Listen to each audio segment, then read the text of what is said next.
Tennessee to meet with the governor, a lot of people, and doing something. I guess some of you are coming along, I assume, is that right? Down. You going? There's a crew out at Andrews waiting on it. Okay. So we're signing the 8.3 billion. I asked for 2.5, and I got 8.3, and I'll take it.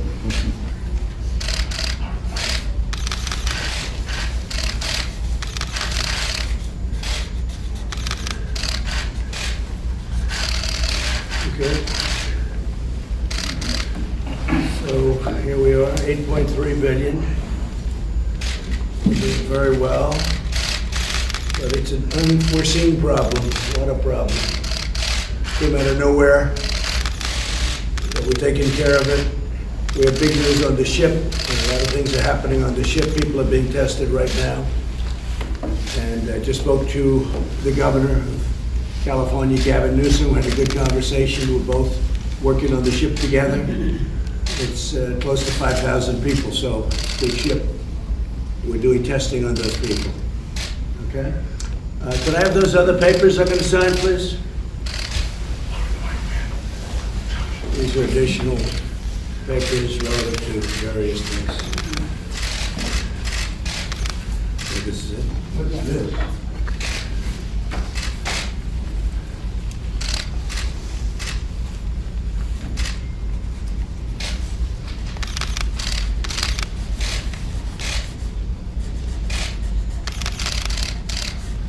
Okay, give me the other one. These are the emergency designations for the bill.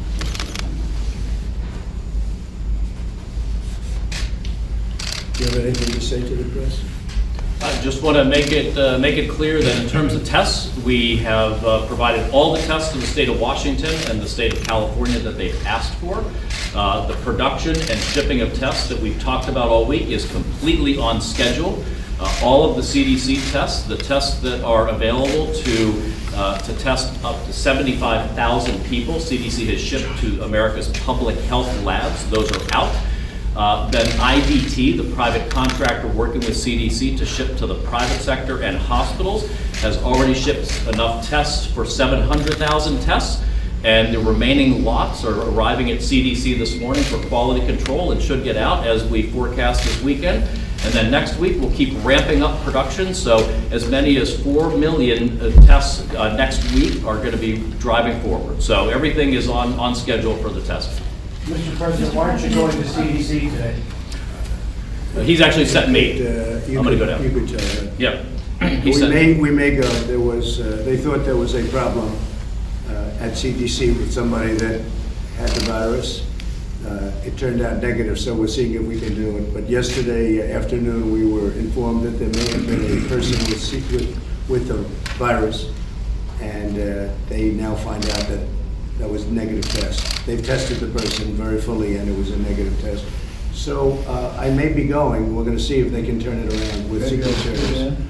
We may be going. Here, Steve, this is for you, after covering you so well. How So, big a hit to the economy? first time I've ever done that to a reporter. How big a hit to the economy are you expecting? Well, job numbers just came out, and they're incredible. The job numbers were tremendous, and we picked up close to 80,000 new jobs from last report. And if you add that up, it's over 350,000 jobs. Job numbers just came out a little while ago, and they were shocking to the people that were analyzing them. Do you expect more gyrations in the No, I stock think, market? a lot of people are staying here, and they're gonna be doing their business here, they're gonna be traveling here, and they'll be going to resorts here, and, we have a great place. It's where, so foreign people come, but we're gonna have Americans staying home instead of going and spending their money in other countries, and maybe that's one of the reasons the job numbers are so good. We've had a lot of travel inside the USA. Do you think that Congress or your administration needs to take more action to diminish the risk of recession? Well, all we can do is do what we do. I mean, we're getting a lot of business from people staying, in other words, which I've always liked anyway, you've known that for a long time. But people are staying here and spending their money here as opposed to going to Europe and other places. Now that'll change when this goes away, and hopefully that'll be sooner rather than later. But people were, I would say virtually everybody, you saw the job numbers, I guess, people were shocked because you had another 80 or whatever it is, a lot of numbers from last month where they upgraded. So the job numbers were at a level that nobody thought possible. They were really incredible. No stimulus needed? I don't know. I mean, we're going to see whether or not the Fed wants to stimulate. In my opinion, they should, because Europe is and China is and everybody is but us. We have a Fed that is not exactly proactive. I'm being very nice when I say that. No fiscal stimulus? I think what happens is the Fed should cut and the Fed should stimulate.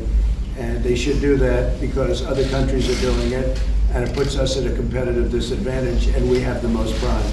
We are considered by far the most prime, and it's our dollar that everybody uses. The Fed should stimulate, and they should cut.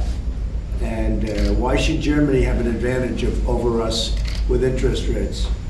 So Germany just announced that they're stimulating and they're cutting. Asia is, all over Asia they are. China is tremendously. And we're really not.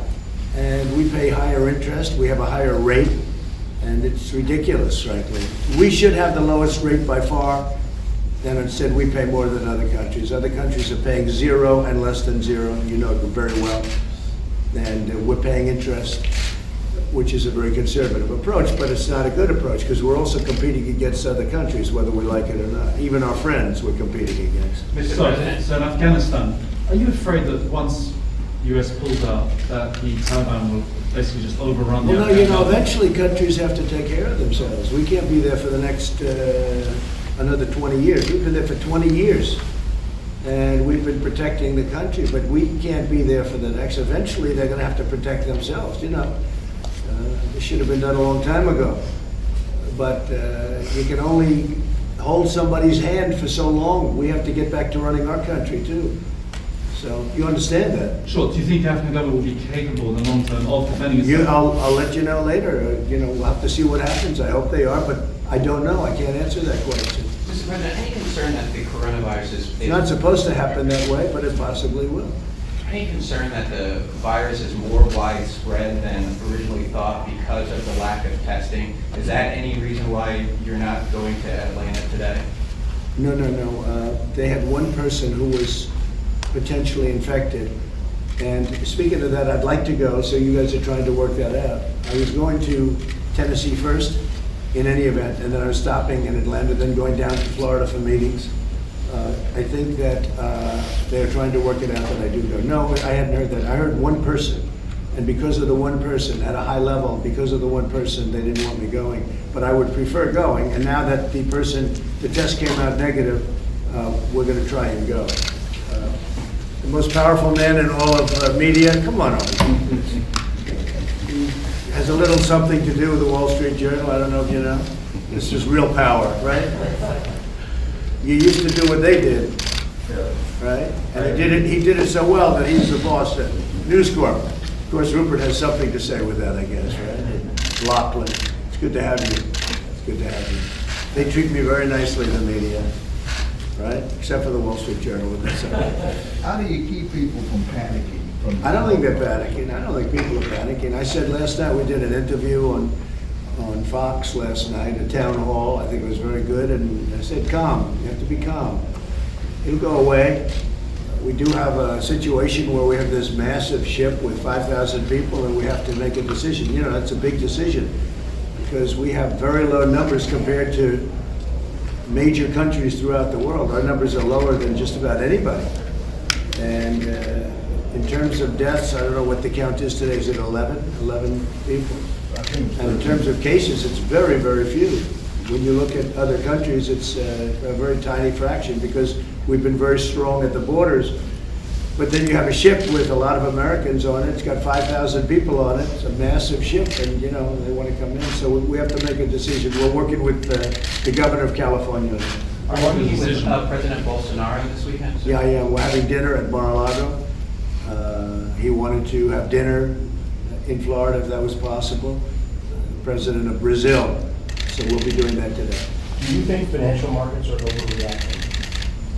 I think financial markets will bounce back as soon as this really bounces back. Don't forget, they're down probably 10 or 11% from, where they were, but they were up 70%, so, it's a relatively small piece. I don't like to see it happen, because I was looking for 30,000 very soon. You were, it seemed days away from 30,000, and now we have a little more room to make up. But I think the country is so strong. We're so strong as a country now.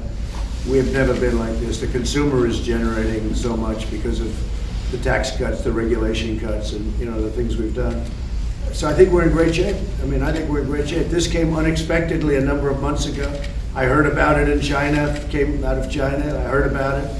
And we made a good move. We closed it down. We stopped it. Otherwise, the head of CDC said last night that you would have had thousands of more problems if we didn't shut it down very early. It was a very early shutdown, which is something we got right. Yeah. So looking at the Super Tuesday results, so you worry the Democratic Party is unifying around Joe Biden, and that will take away your arguments about the Democrats being too left-wing and too socialist? Well, he's left-wing, and he's got all people that are left-wing, and in many ways he's worse than Bernie. Look at what he did with guns. He put Beto in charge of guns. Beto wants to get rid of guns, right? So that's a bad stance, and he's got a lot of people that are left-wing, and they'll be running the government. He's not going to be running anything. If he ever got in, they'll be running the government. They've got people further left-wing than what Bernie has. So, not going to be good. It wouldn't be good for Wall Street, I can tell you that. Do you think sexism? Plus, if you look at his taxes, he's going to raise taxes incredibly. He's going to raise taxes more than Bernie. I looked at, and he's open about it. Bernie doesn't like to talk about it. Joe Biden, his tax increases they're staggering. It's ridiculous. He'll destroy everything that's been built. Do you think sexism was a factor in Elizabeth Warren pulling out, and do you believe you will see a female president in your lifetime? No, I think lack of talent was her problem. She had a tremendous lack of talent. She was a good debater. She destroyed Mike Bloomberg very quickly, like it was nothing. That was easy for her. But people don't like her. She's a very mean person, and people don't like her. People don't want that. They like a person like me that's not mean. Okay, I'll see you guys. What did you find?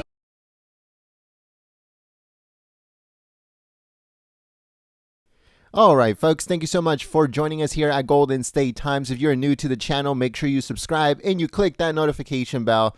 That way you get notified when we go live or we upload a video. President Trump is heading to Florida to meet with the president of Brazil. He's also going to meet with supporters and do some fundraisers. So if there's any footage of that, we'll bring it to you here at Golden State Times. Also, make sure you check out our website, www.goldenstatetimes.com.